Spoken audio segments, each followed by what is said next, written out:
I'm Joe. This is Orange SJ Tractor, new YouTube. This is my second video, so I wanted to tell you a little bit about the place.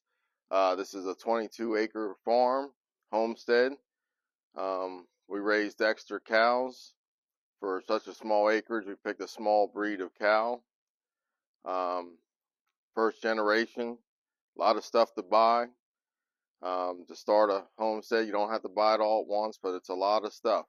For everything you try to do on the homestead to not buy from somebody else usually means more implements, more uses of your tractor.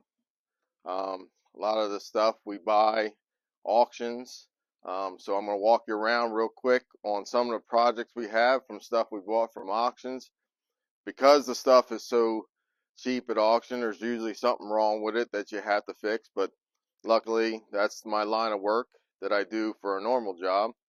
So I have a garage and welder and tools, so a lot of it comes easy for me. However, I know there's a lot of people out there it doesn't necessarily come easy to. So mostly that's what I am trying to do, is to share my trials and tribulations of everything that goes on here. I certainly learned a ton from YouTube, just watching other people fix stuff, sometimes not fix stuff, learn ways to do things right, ways not to do things right. So it's a learning curve for everyone. So I'm trying to help other people out there that may need what I'm working on, some help with, that we learned how to do. So again, we're going to walk you around, show you real quick, because I know most people don't stay tuned in very long if the video is too long. So trying to make this short and sweet. So if you look over here, this is a case, JI case 631. It needs a new fuel injection pump rebuild. I bought it off a guy here local in Jersey. Tried getting it going. It'll crank over with ether. But that injector pump's just not putting fuel out. Got to get it sent off and get it rebuilt. Of course, that's money. So this is a wrapper. Bought it brand new. It does have a few issues that I have to work on this year. I don't have quite the sealing mechanism set up right, so I got to adjust that and get that ready, because I run baleage here. I just don't have, most of the time I don't have the time to allow the hay to sit because of the rain comes, thunderstorms mostly, come sweeping in, and with me working a full-time job, I don't necessarily have the time to have 5 days straight. Here's a Silage Special Kubota baler. Bought it used. It does regular bales, it does twine and net wrap. Of course, the net wrap doesn't want to work right now, so thank goodness it does have the twine. It's hard to troubleshoot though, due to the fact that have to have a bale in it, as far as I know, unless somebody can help me out with that, how to initiate a bale to be wrapped without having a bale in it. I don't think there's a way. So I had it all greased up this fall. Got to clean it up a little bit before we use it in the spring. But again, it'll work. Just got to use the twine. This is a Gale 100. Bought it at a local auction. It has a bad bearing, and that shaft is shot. I bought all new bearings and a new shaft. The only unfortunates are that it was taken apart by somebody else. I do have a blow up of it, so that's going to be a treat to put back together. But that should be it. Everything else allegedly worked on it before that bearing went. He did have the multiple belts to drive this. I bought the single belt to put on it that was in the manual and online. We'll see how that works. Really need to clean it up. This will be the second thing that goes into my spring working on things.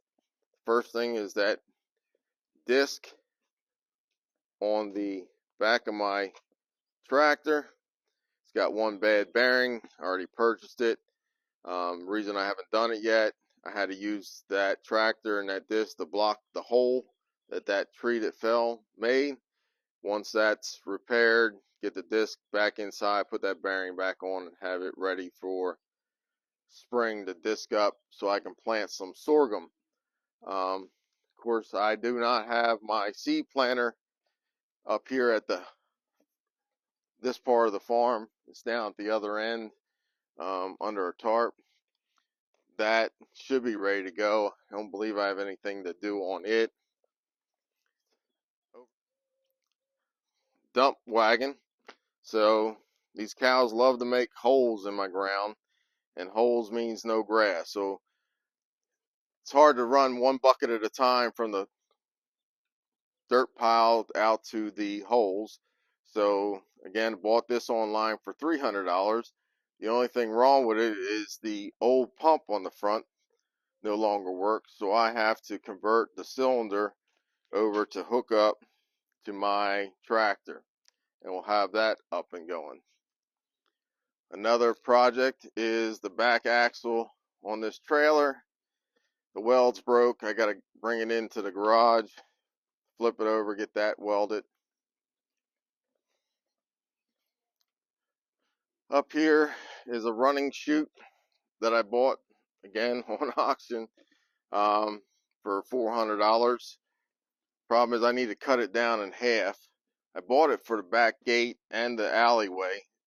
What happens is my cows like to get through, and I'll show you that in a second.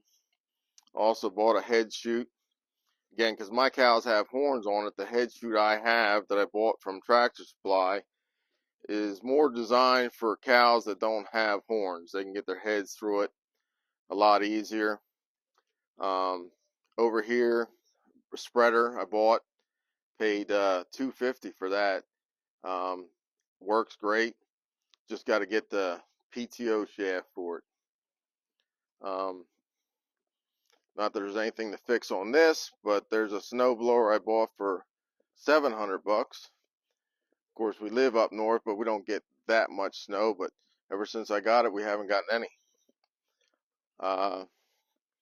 And lastly, for now, is a system that I bought, or excuse me, was given to me, that I'm going to use to take my ground up grain that I do in my grain mixer to be able to put it in my cattle feeder, which is, or calf feeder I should say, not cattle. The issue is that my tractor will lift the weight of a 2-ton sack, however it just won't lift it high enough to get it in there. So what this system will allow me to do is to drive up next to it and auger it into the top of it. Another thing I bought from a local guy is this Haybine. It sickles good, but if you see there's rotted steel. So what happens is the hay catches on that and jams it up. So I have some stainless steel plates that I'm going to put on there this spring and get this as a backup to the one I have that you'll probably see in a later video. Again, we do have some other stuff that has to go over to the scrap yard. Bought this manure spreader, again on auction, for, I want to say, $450. I've already repaired. The problem was it had a broken shaft. I fixed that. It also came with 2 new paddles. If you see, those last 2 are broke off. They're in the garage. So after the disc and after the grinder, the manure spreader is going in to get those put on. I do have a chain missing that was not with it. The issue I'm having is not the same size chain as what you see there. So if somebody can help me out with, again, I'm used to plenty of chain in industry, but not this old farm chain. So somebody can help me out with what size that may be. This is a new idea. I think a 12A manure spreader. Again, looks like it's in great shape. I have not run it yet. It's ground driven. Tires are good. I may put on the bottom, I may end up putting that stainless steel plates down to make a smoother spot to run the chains across and keep the wood in good tack. This is also all greased up, ready to go. Just got to get some manure in it and get it spreading. Again, also, by the way, the wife does not like all this lawn ornament stuff that I have going here. So I got to get some of it fixed and staged where it needs to go. So that's just an overview of what we have going on here. And you'll see plenty of videos in the future of me working on and getting this stuff fixed and working. Because hay's coming up soon. So again, I have the 22 acres, South Jersey. I also have twice that leased also for hay, and gonna venture into some sorghum for cutting this year for hay so that I don't have to buy any this year. Again, thanks for tuning in and watching. Like, subscribe, and we'll see you next time.